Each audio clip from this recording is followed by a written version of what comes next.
Seigneur, alléluia.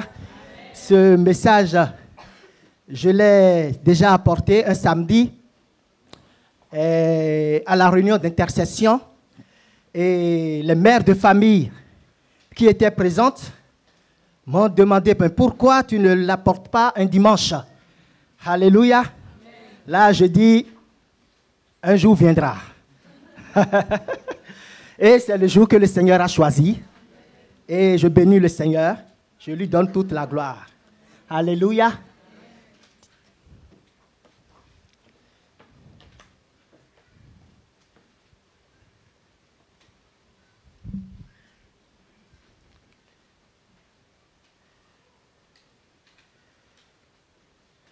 Savez-vous où vous mettez les pieds? Mesurons-nous les conséquences de nos actes? L'obéissance vaut mieux que les sacrifices. Alléluia.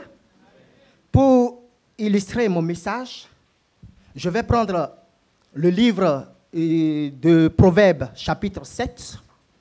Et en deuxième position, je vais prendre le livre de Ruth, chapitre 1.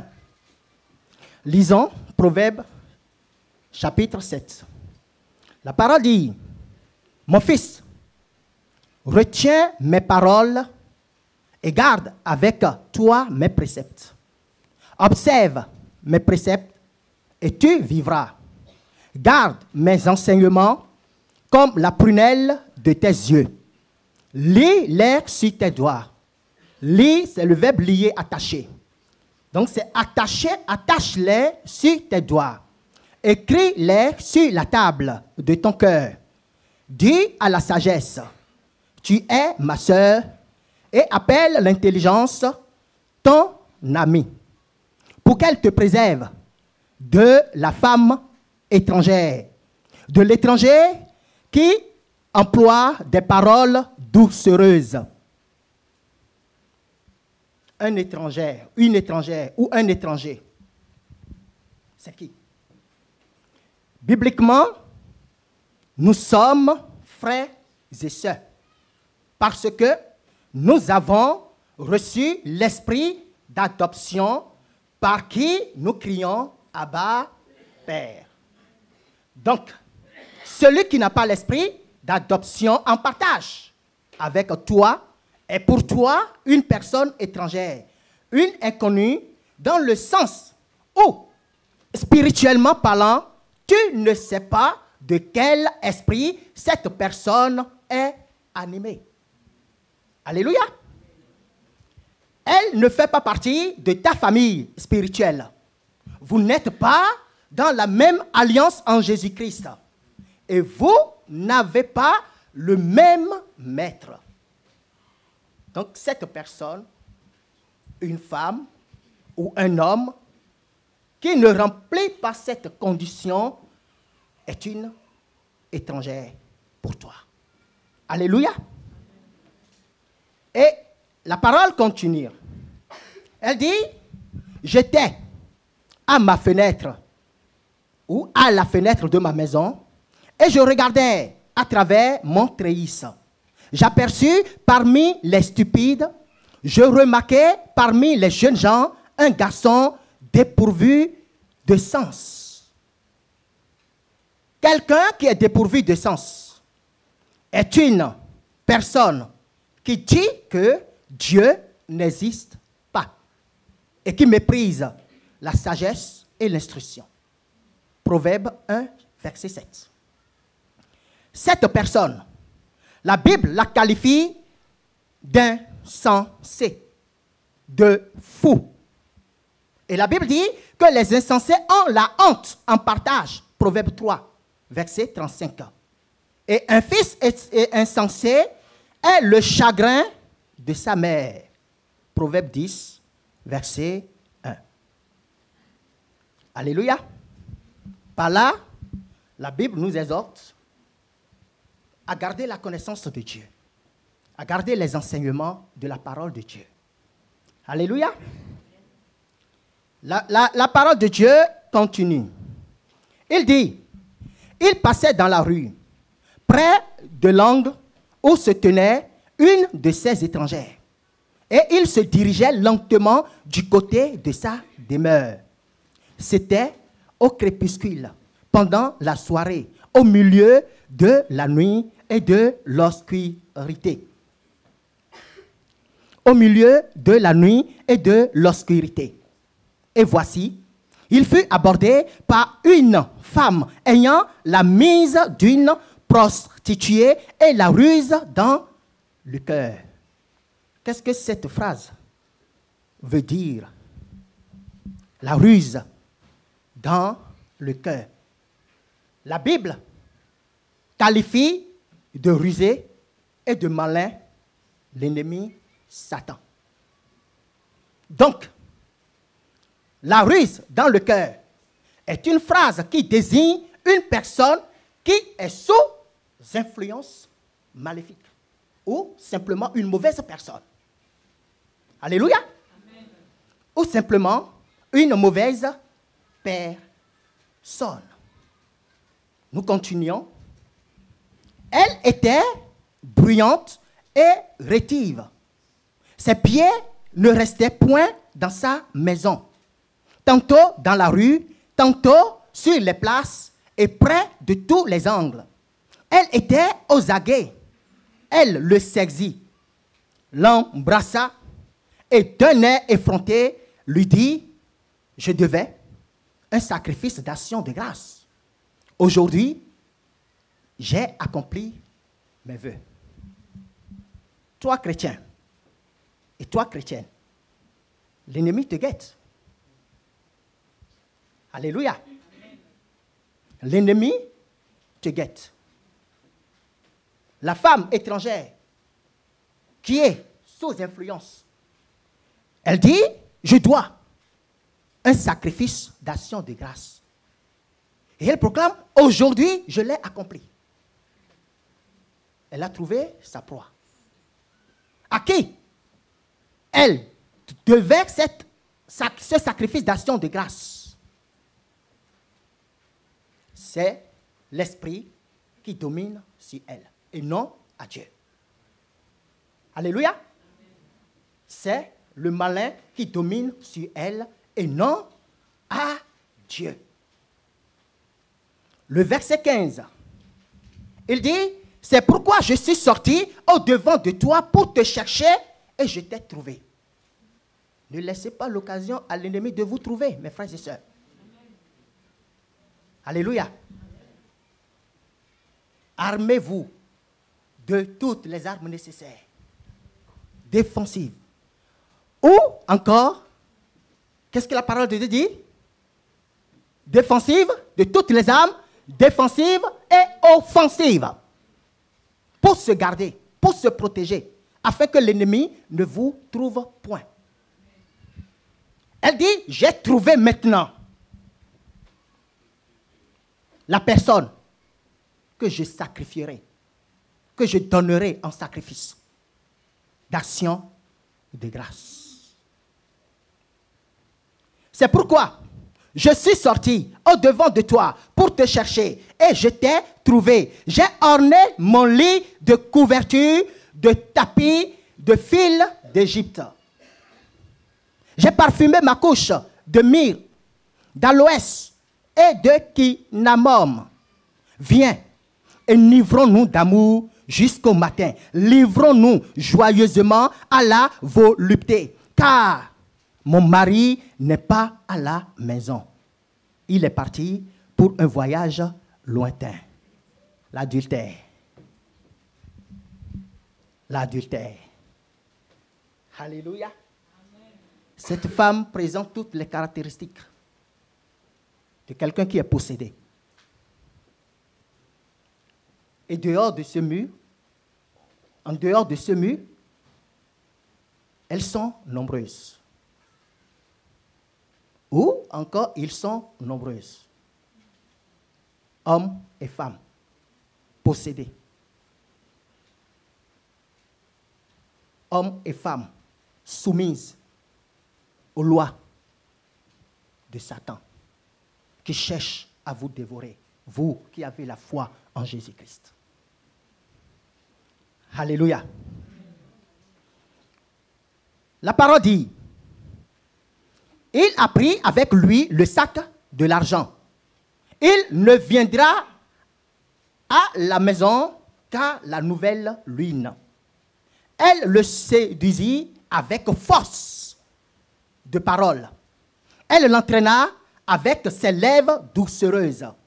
Il se mit tout à coup à le suivre, comme le bœuf qui va à la boucherie, comme un fou qu'on lie pour le châtier, jusqu'à ce qu'une flèche lui perce la foi, comme l'oiseau qui se précipite dans le filet sans savoir que c'est au prix de sa vie.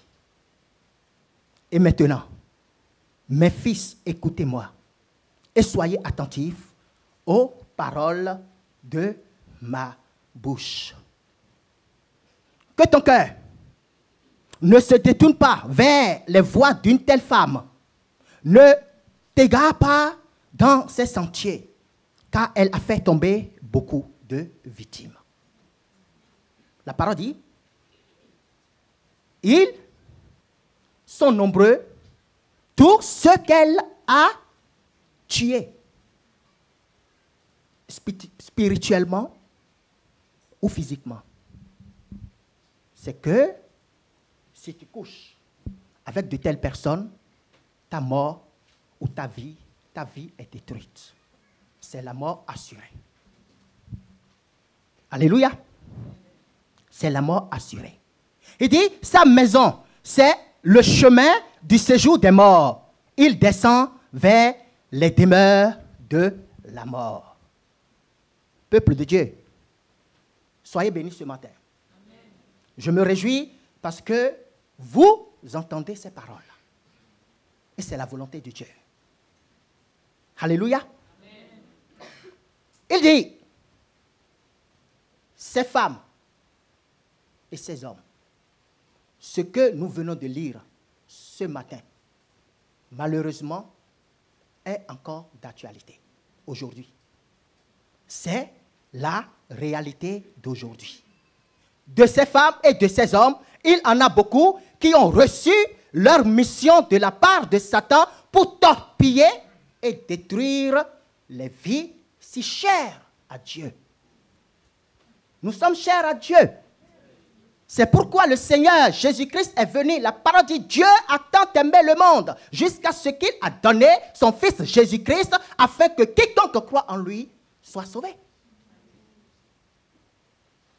Mais l'ennemi a mis sur pied une armée destructive pour détruire ceux que Dieu aime. Ne donnez pas cette occasion à Satan. Alléluia. La parole dit, dans Apocalypse 2, verset 20, il nous parle de la femme Jézabel qui couchait et commettait l'adultère avec les fidèles de l'Église, ce que Dieu n'approuvait pas. Mais elle le faisait pour le compte de Satan. Les voies sexuelles, c'est des voies qui donnent directement accès à notre âme et à notre esprit. Ça donne accès au temple de Dieu que nous sommes. Un acte sexuel, avant d'être physique, est déjà spirituel. La part de la spiritualité qui se trouve dans un acte sexuel dépasse largement celle du physique. Pourquoi? Parce que l'homme est avant tout spirituel. Parce que c'est le spirituel, Dieu, qui a créé l'homme. Alléluia. Et l'homme est composé de 3 éléments qui sont le corps, l'âme et l'esprit. Et parmi ces 3 éléments, seul le corps est matériel et soumis aux lois de la nature. Alléluia. Les 2 autres sont spirituels et invisibles. D'où l'homme est plus spirituel que physique. Pendant un acte sexuel, il y a des choses qui s'échangent entre les deux partenaires. Il y a parfois des alliances maléfiques qui se nouent. C'est pourquoi il faut que le mariage soit honoré de tous, a déclaré la Bible. Des couples et aussi des jeunes garçons et des jeunes filles. Que nos corps soient des autels purs pour Dieu. Alléluia. Toi, le mari, quand tu découches, tu sais ce que tu ramènes à la maison, à part les maladies sexuellement transmissibles. Mais un paquet de démons t'a suivi pour détruire ton foyer. Toi, la femme, quand tu fais pareil, vous ouvrez des portes à l'ennemi. Dieu n'approuve pas. Gardons nos purs. La plupart des délivrances que nous faisons, quand on fait des entretiens, quand on cherche, quand on fouille, on trouve qu'avant, il y avait des actes sexuels. Et c'est par cette porte que le démon est entré. Toi, jeune fille, toi, jeune garçon, vous qui m'entendez ce matin, je vous prie au nom de Jésus-Christ, gardez-vous purs. Alléluia. Les conséquences sont dramatiques. Le Seigneur est vivant. Ruth 1. Savez-vous où vous mettez les pieds? La parole dit, du temps des juges, il y eut une famine dans le pays. Un homme de Bethléem, de Juda, partit avec sa femme et ses 2 fils pour faire un séjour dans le pays de Moab. Le nom de cet homme était Elimelech et celui de sa femme Naomi. Et ses 2 fils s'appelaient Machlon et Kiljon. Ils étaient Éphratiens de Bethléem, de Juda. Arrivés au pays de Moab, ils y fixèrent leur demeure. En s'installant à Moab, est-ce que Naomi savait où il mettait les pieds? Est-ce que Naomi savait où il mettait les pieds en s'installant à Moab? Voilà le prototype d'un chrétien insensé qui n'est pas réellement converti. Si ils étaient réellement convertis, ils sauront ce qu'est Jérusalem. Et ils sauront aussi ce qu'est Moab. Je vous donnerai l'explication tout à l'heure, mes frères et sœurs. Alléluia. La parole dit, dans Osée 4, verset 6, « Mon peuple, il est détruit parce qu'il lui manque la connaissance. » Dans ce contexte, lui manquer de connaissance n'exprime pas, mes frères et sœurs, une absence ou une inaccessibilité des ordonnances de Dieu. Manquer de connaissance ne veut pas dire que Dieu n'a pas parlé. Alléluia. Romains 1, verset 19 déclare, « Car ce qu'on peut connaître de Dieu est manifeste pour eux. » Dieu le leur ayant fait connaître. Dieu nous a parlé. Nous avons reçu les 10 commandements de Dieu par Moïse. Alléluia. Les prophètes nous ont parlé de la part de Dieu. Et tout dernièrement, la Bible dit que Dieu nous a parlé à travers son Fils Jésus-Christ et ses apôtres. Et à ce sujet, la Bible déclare, « On t'a fait connaître, ô homme, ce qui est bien et ce que l'Éternel Dieu demande de toi. Tout est écrit dans la parole de Dieu.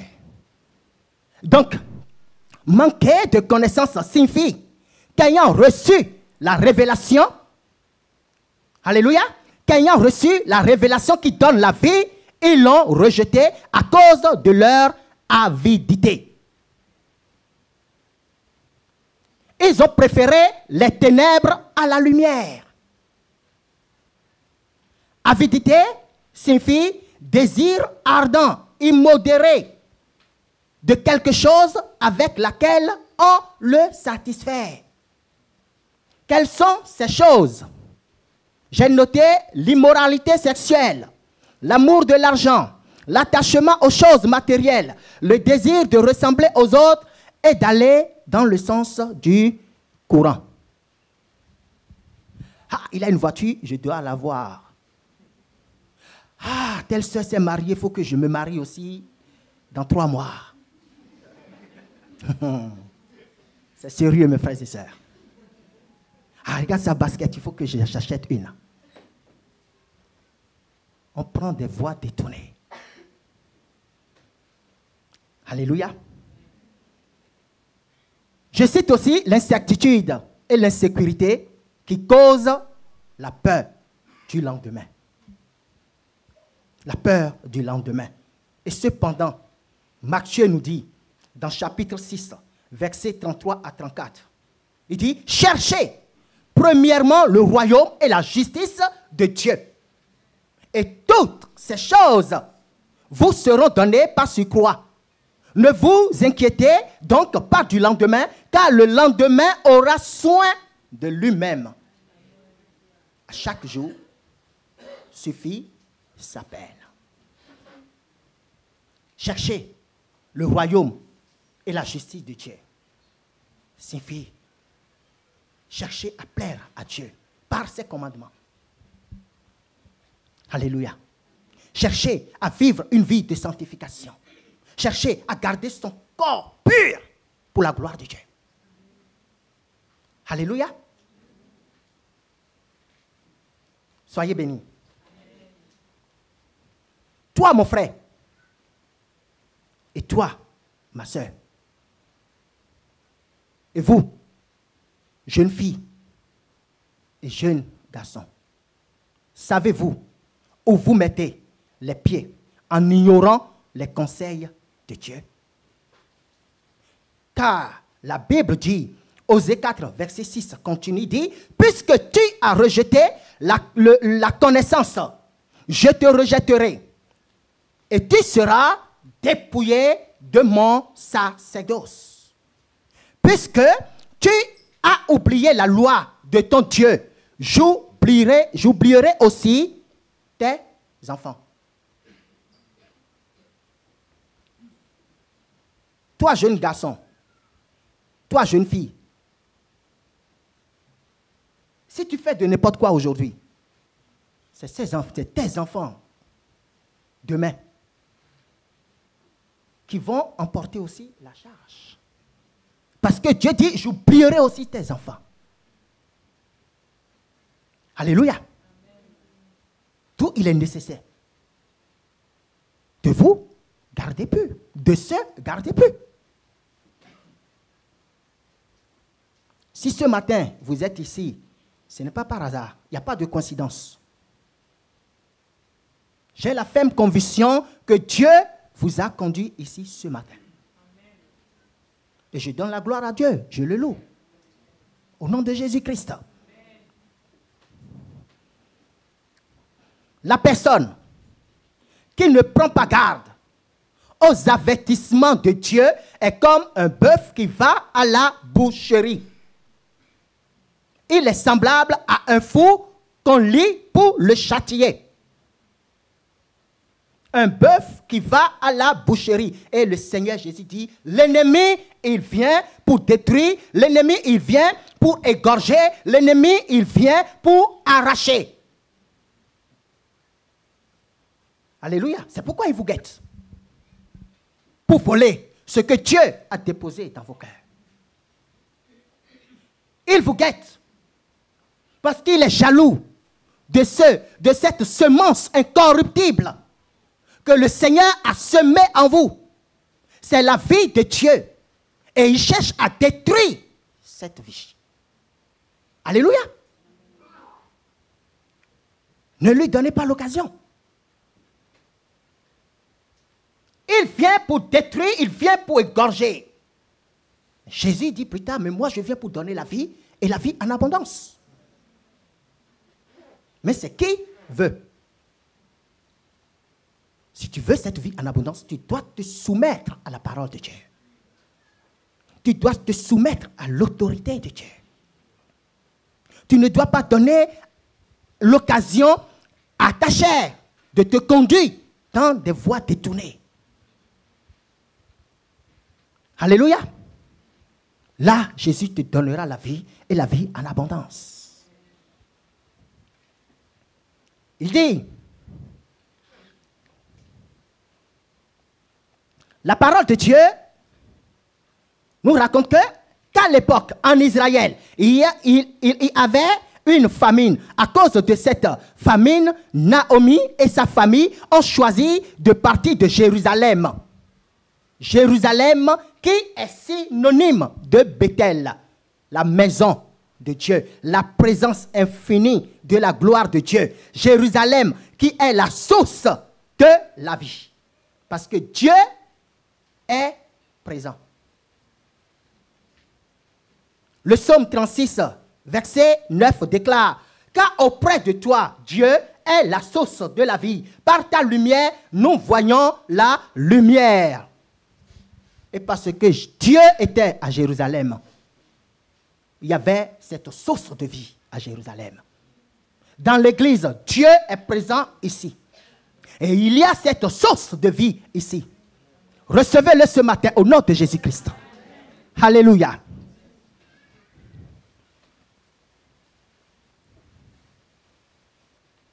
C'est en Dieu seulement il y a la vie. Quiconque s'éloigne de Dieu n'a plus de vie. Alléluia. Et celui qui quitte la lumière s'enfonce peu à peu, mais sûrement dans les ténèbres, dans l'obscurité profonde. Jérusalem, l'église, ici aujourd'hui, est la source de la vie. Naomi et son foyer ont abandonné la source de la vie pour s'installer à Moab. Moab, pays idolâtre, démoniaque, pays maudit par ses sacrifices humains à Moloch. Moloch était une divinité que les Moabites adoraient. Ils sacrifiaient leurs enfants. Ils les font passer par le feu. Alléluia. Les avortements. Vous ne le savez pas. Mais chaque fois que vous faites ces avortements, c'est des enfants sacrifiés aux divinités maléfiques. Que Dieu nous garde de ces choses. Au nom de Jésus-Christ. Est-ce que Naomi savait où elle mettait les pieds?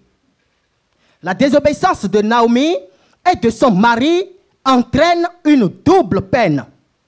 La première peine, la mort spirituelle, parce qu'ils se sont séparés de Dieu. Deuxième peine, la mort physique vient maintenant frapper à leur porte. Son mari et ses deux fils moururent. Alléluia. La parole de Dieu nous raconte que peu après leur installation à Moab, Elimelech, le mari de Naomi, mourut et elle resta avec ses deux enfants. Son premier fils s'appelait Machlon, qui signifie maladif. Son deuxième fils s'appelait Kiljon, qui veut dire se morfondre, souffrir. Alléluia. Ils ont abandonné la bénédiction et la malédiction les a poursuivis. Chaque fois que nous transgressons volontairement la loi de Dieu, nous avons choisi la malédiction. Alléluia. Les deux fils de Naomi étaient des enfants malades parce qu'ils vivaient dans la désobéissance et la bénédiction s'est éloignée d'eux. Deutéronome 7 dit, « Il bénira le fruit de tes entrailles. L'Éternel éloignera de toi toute maladie. » Toute maladie. Donc si cette famille, la famille de Naomi, si elles étaient dans l'obéissance de Dieu, ces enfants ne seront pas malades. Parce que Dieu éloignera de toute maladie. Gloire à Dieu. La parole de Dieu dit que si vous écoutez ces ordonnances, si vous les observez et les mettez en pratique, la main puissante de Dieu sera avec vous. Parce que notre Dieu, il est fidèle. Alléluia. Il peut tout. Il peut te protéger. Il peut t'arracher du danger. Il peut te donner ce que ton cœur désire. Mais avant, soumets-toi à sa parole. Alléluia. Soumettez-vous à la parole de Dieu. Nous savons maintenant que la première bêtise de Naomi était de quitter la présence de Dieu pour aller vivre non seulement au milieu des païens, mais aussi comme des païens. Deuxième erreur de Naomi, Ruth 1, verset 4, enseigne que ses fils prirent des femmes moabites. Il dit, ils se sont mariés à des étrangers, à des païennes, adoratrices de démons. Or, les ordonnances du Seigneur sont sans ambiguïté sur ce sujet-là. Lisons Deutéronome 7, versets 3 à 4. Tu ne contacteras point de mariage avec ces peuples.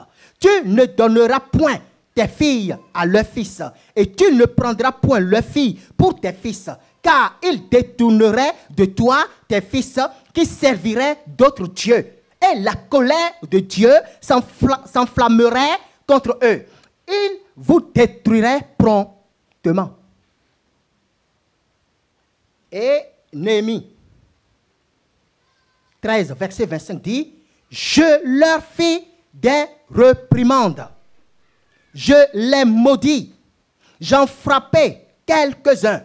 Je leur arrachai des cheveux et je leur fis jurer au nom de Dieu en disant, « Vous ne donnerez pas vos filles à leurs fils et vous ne prendrez leurs filles ni pour vos fils et ni pour vous. » L'étranger est l'inconnu qui n'a pas l'esprit de Dieu avec vous. Alléluia. Soyez bénis. Au nom de Jésus-Christ. Ne vous mettez pas sous des jougs étrangers. Naomi et sa famille ont transgressé toute la loi de Dieu. Et c'est dans cette désobéissance que mourut aussi les deux fils de Naomi.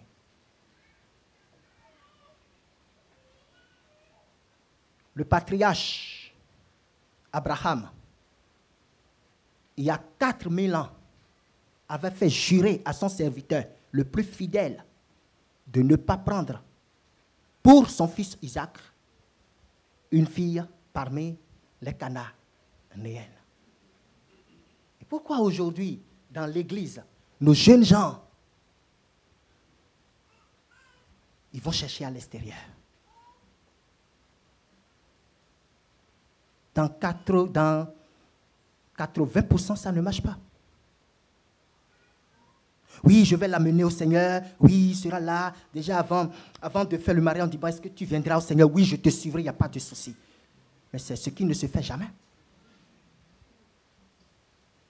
Je vous parle ce matin, vous, jeunes garçons et jeunes filles. Alléluia. La vie conjugale est difficile, très difficile, même si on est que chrétien. Même si les deux couples même si les deux partenaires sont chrétiens. Imaginez, si l'un est chrétien et l'autre ne l'est pas. Alléluia. J'ai eu une connaissance.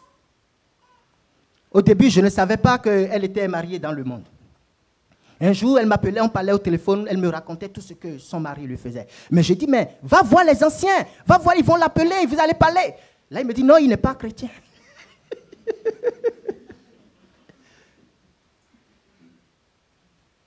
Il n'est pas chrétien, donc même si les anciens l'appellent, il n'ira pas. Il découchait. Il fait ce qu'il voulait. Que le Seigneur vous bénisse. Au nom de Jésus. Et que la vie de Dieu vous soit donnée. Au nom de Jésus-Christ. La parole dit, la nuit est avancée. Le jour approche.